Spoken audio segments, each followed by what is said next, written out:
Oke gengs, jumpa lagi nih bareng Trio Putra Pamungkas YouTube channel. Kita lagi ada di Balai Jagong Kudus, yang tepatnya ada di belakang Gor Werguya. Oke, di depan kita udah ada CRF 150L Yoi. Dia punya varian yang baru nih. Bila teman-teman ngikutin perkembangan dari CRF, ya warna-warna yang seperti ini mulai bermunculan di akhir tahun 2021. Ya, tepatnya buat di launching menghiasi tahun 2022. Yang mana ada 3 varian warna.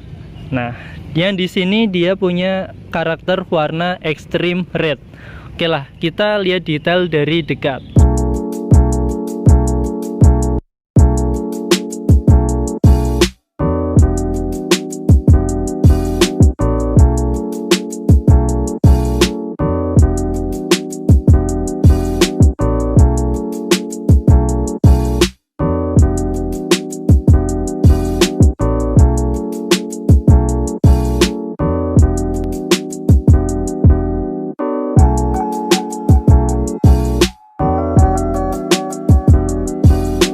Di depan kita ini warna extreme red. Oke, jadi untuk warnanya perpaduannya merah, putih, dan biru. HRC banget kan, Honda Racing Team warna-warnanya seperti ini. Sporty banget sih, walaupun ini basicnya motor trail. Seperti pada umumnya motor trail, dia punya kaki-kaki yang tinggi, jangkis banget. Di sini dia punya shock bawaan dari Showa. Di support dari Showa-nya sendiri, dia punya diameter 37 mm. Kemudian dengan tipe USD ya, lampu dengan bawaan halogen ya.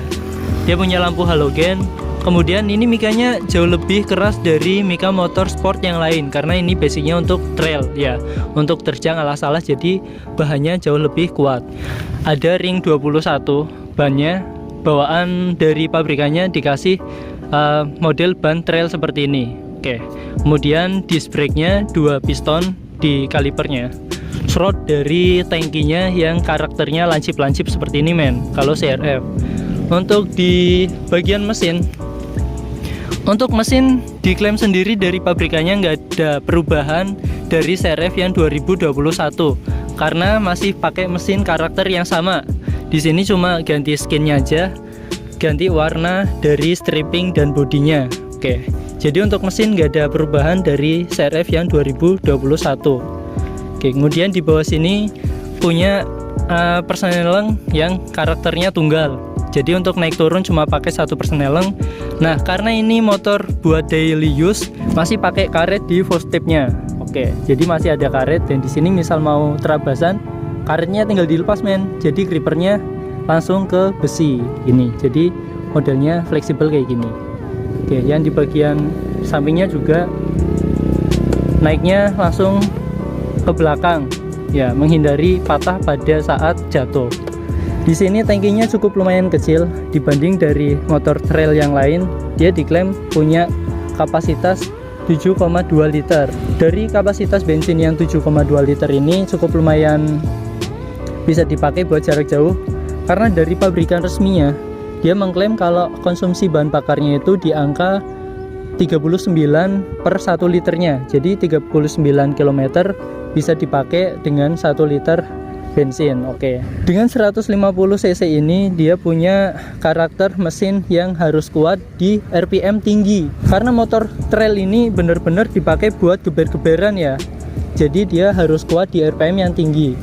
Oke, dari mesin nih unik juga ngomongin CRF ini, karena banyak yang mengklaim CRF cuma pakai mesin Versa diganti skinnya aja. Nah, jangan salah men, di sini jauh beda banget dari mesin Versa. Mungkin generasinya masih pakai blok bawah yang sama ya, cuma untuk dapur pacunya, dapur bahan bakarnya itu udah sangat beda ya. Mungkin dari blok bawahnya masih sama, atas, kemudian di bagian atasnya sini dia punya noken as juga udah dibedain dari Versa. Kemudian part-part yang lainnya, kode partnya juga beda men. Nah, karena peruntukan Versa dan CRF juga beda, dia harus mampu bertahan di RPM atas yang kuat. Jadi untuk mesinnya jauh lebih kuat yang CRF lah ya, karena peruntukannya juga beda men.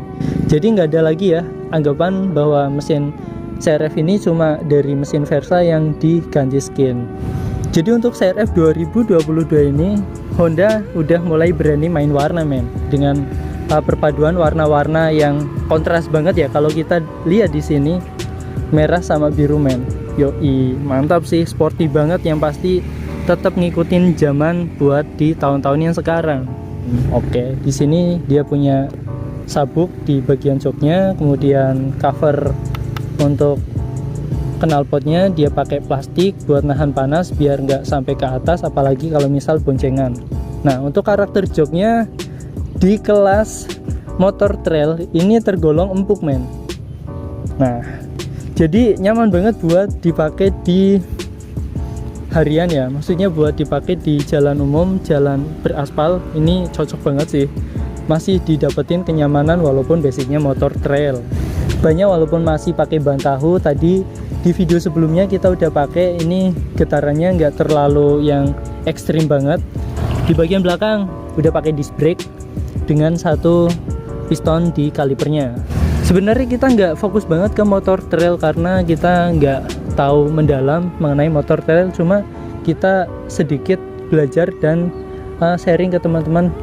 Bagi awam pemula kayak saya yang nggak tahu motor trail itu hal-hal apa aja yang bisa kita bahas ya. Di sini untuk peruntukan motor di jalan raya itu instrumen-instrumen lampu harus terlihat lebih jelas gitu loh men. Jadi nggak ada lagi tuh kasus tabrak dari belakang karena lampunya nggak nyala dan lain sebagainya. Kemudian yang unik lagi di motor CR-F ini, bagian ritingnya, karetnya itu bener-bener lentur men. Ini menghindari patah pada saat motor ini terjatuh men. Ya, basicnya motor hutan harus lebih baik durability-nya.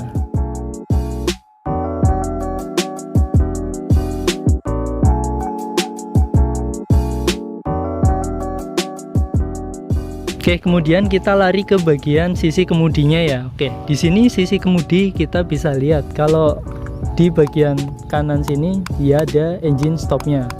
Oke, kemudian di bagian bawah cuma ada tombol starter. Nah, di sini masih pakai dua sistem penarikan kabel gas. Di bagian kiri juga nggak banyak instrumen yang kita dapatkan. Nah, di sini pas beamnya juga ada di bagian sini men, nggak ada yang tombol depan sini. Oke, pas beam, kemudian high beamnya bisa model yang kayak gini, kemudian paten ke bagian depan. Kemudian di bagian sini ada tombol klakson dan bagian bawah ada rating kanan kiri. Yoi, cukup simpel banget dari instrumen holdernya. Kemudian kita lihat juga nih panel yang ada di LED-nya, indikator dari panel speedometernya juga nggak banyak informasi yang kita dapetin karena didesain dengan konsep yang simple. Di sini ada trip A, dia baru lari sejauh 1598 km. Di bagian bawahnya ada indikator bensin, di bagian sini ada kecepatan. Yoi, sini tombol bisa kita ganti modenya, trip A, kemudian trip B, dan totalnya. Yoi, dibalikin lagi ya, ini bisa dua trip nih buat ganti trip A trip B nya pakai tombol ini. Kita coba nyalain starternya.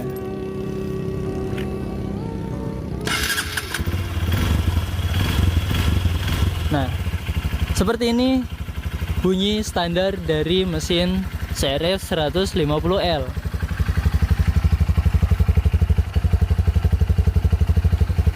Oke, seperti yang udah ada di video sebelumnya, kompresinya cukup padat walaupun dia pakai tipe mesin SOHC.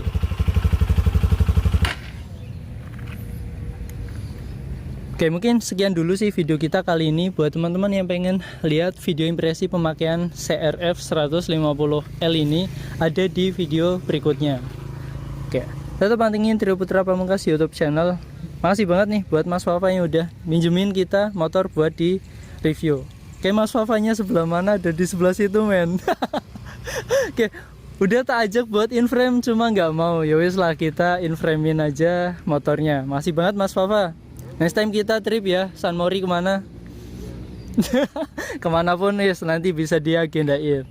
Nah, kita tetap pantengin Trio Putra Pamungkas YouTube channel buat ngikutin perkembangan video-video kita ke depannya nih.